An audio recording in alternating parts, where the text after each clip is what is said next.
नमस्कार। हमने जो इंग्लिश ग्रामर की एक श्रृंखला शुरू की है उसमें हमने ये प्रयास किया है कि हम डिफरेंस बताते हुए शब्दों का प्रयोग आपको सिखाएंगे और उसी सिलसिले को आगे बढ़ाते हुए मैं आपको आज कुछ नया शब्द ले रहा हूँ आपके सामने और उसके अंतर को बताने का प्रयास करूँगा। उम्मीद है कि ये अंतर जानकर आपको प्रसन्नता भी होगी और आपका कॉन्फिडेंस लेवल भी बढ़ेगा, क्योंकि जब आप अंतर को समझ जाएंगे तो प्रश्नों को हल करते समय या correct form of the word use करते समय आपसे गलतियां नहीं होंगी।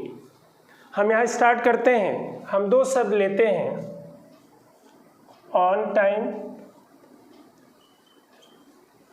और इन टाइम। इनका यूज़ हम देखते हैं। देखने में दोनों समय से संबंधित है, टाइम यूज वर्ड हो रहा है, बट इसमें जो डिफरेंस है उसको जानना बड़ा इंटरेस्टिंग लगता है। ऑन टाइम का मतलब होता है नॉट लेट, यानी हम कह सकते हैं पंक्चुअल।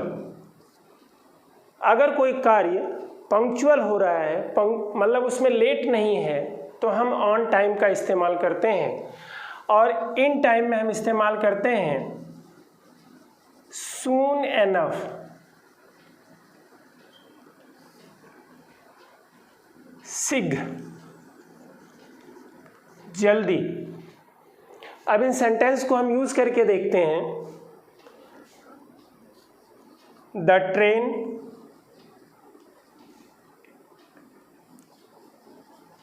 लेफ्ट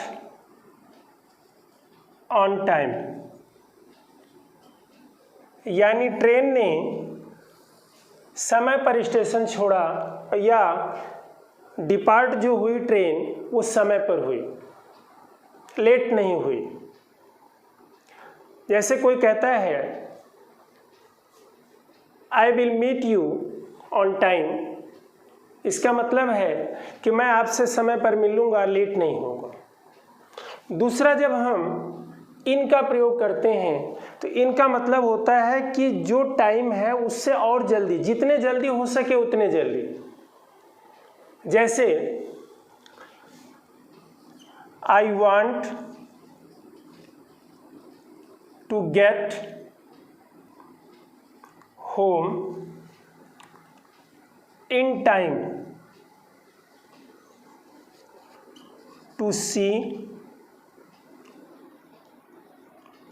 मैच, या हम कह सकते हैं cricket match, to see match. अब आप देखिए, इन टाइम का मतलब है जब क्रिकेट मैच स्टार्ट होगा उससे पहले हम आ जाएंगे। In time. I stopped him in time, I stopped him in time, यानी समय से पहले हमने उनको रोक दिया। एक्सीडेंट होता है या कुछ होता है उसके पहले हमने रोक दिया। तो यहाँ पर हमने वर्ड देखा, ऑन टाइम का मतलब होता है कि हमें लेट नहीं होना है, पंक्चुअल है, इसलिए ऑन का इस्तेमाल करते हैं। इनका इस्तेमाल करते हैं समय से पहले, जल्दी, जितना जल्दी हो सके उतना जल्दी। अब अगर हम इन दोनों शब्दों के अलावा दो शब्द और यूज करके देखें, इनका अंतर समझें। देखिए अंतर क्या है। एट द एंड, एक शब्द ये है, या हम सेंटेंस पूरा कह सकते हैं इन द एंड। दोनों का अर्थ तो यही समझ में आ रहा है कि अंत से है, समाप्ति से है, लेकिन इन दोनों में जो प्रीपोजिशंस वर्ड और आर्टिकल्स लगे उससे इसका सेंस बदल गया। क्या बदला देखिए, इसका अर्थ होता है समाप्ति, अंत में। और इसका अर्थ होता है अंततः।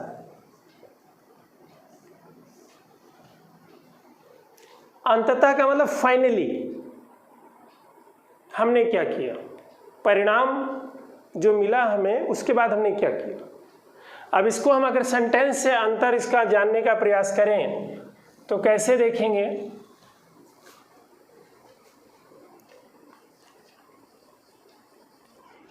He arrived here at the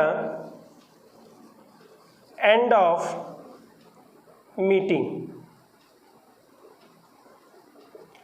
meeting के अंत में वो यहाँ आया, ये वह पहुंचा।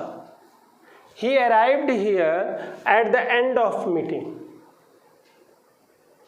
अब यहाँ पे हम कहते हैं इन द एंड का जब हम उपयोग करते हैं तो फाइनली, फाइनली का मतलब अंततः। इसमें हम यूज करेंगे जैसे he mocked at me. In the end,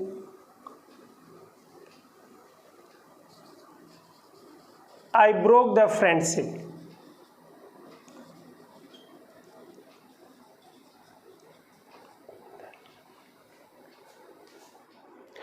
He mocked at me. In the end, I broke the friendship.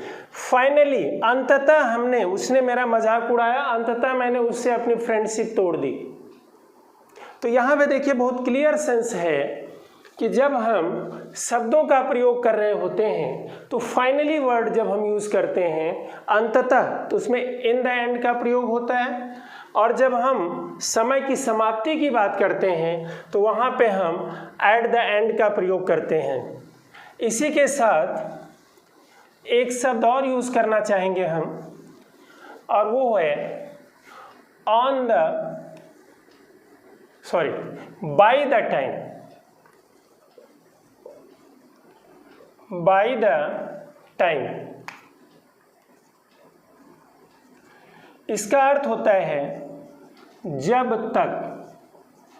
Hindi में अगर हम यूज करें इसको तो जब तक, यानी जब तक, बाय द टाइम, जब तक ये चीज़ होती है मुझे ये मिल जाएगा, मैं वहाँ पहुँच जाऊँगा, इस तरह के उत्तर। जैसे bye the time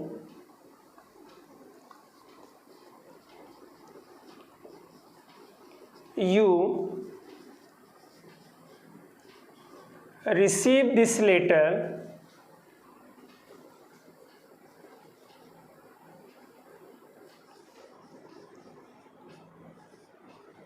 I will be in London.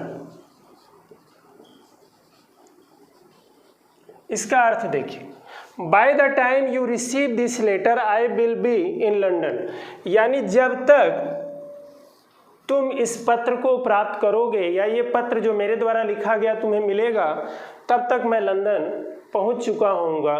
यानी बाय द टाइम का अर्थ हमने देखा जब तक है। हमने शुरू जब किया था हमने लिखा था ऑन टाइम। ऑन टाइम का मतलब था punctual, not let. In time का मतलब था समय से पहले, before time.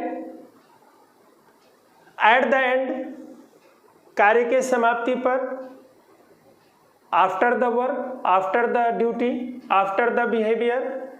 In the end का प्रयोग हमने किया।